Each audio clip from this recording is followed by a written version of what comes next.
Hello my viewers, I've been getting a lot of emails, people asking me to do a video about wiring diagrams. I've been trying to figure out the best way to introduce wiring diagrams to people who have no idea what they are. I think I might have the solution here. Think of wiring diagrams as a road map.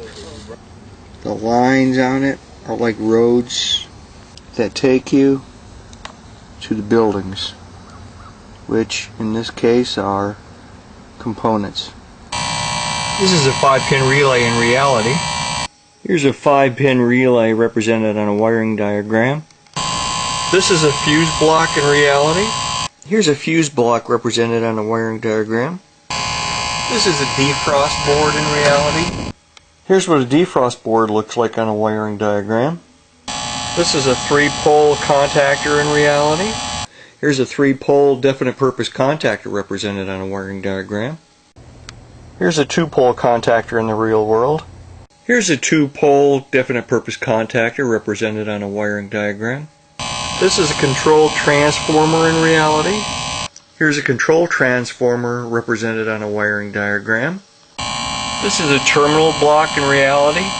Here's a terminal block represented on the wiring diagram. This is a high pressure switch in reality. Here's a high pressure switch as it appears on a wiring diagram. Here's a low pressure switch in the real world. Here's a low pressure switch represented on a wiring diagram. This is a condensing fan motor in the real world. Here's a condensing fan motor represented on a wiring diagram. This is a compressor in the real world.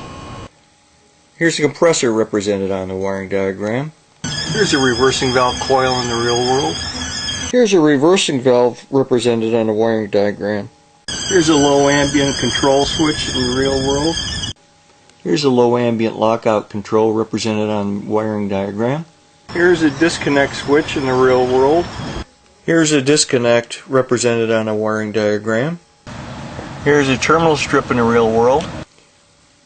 Here's a terminal strip represented on a wiring diagram.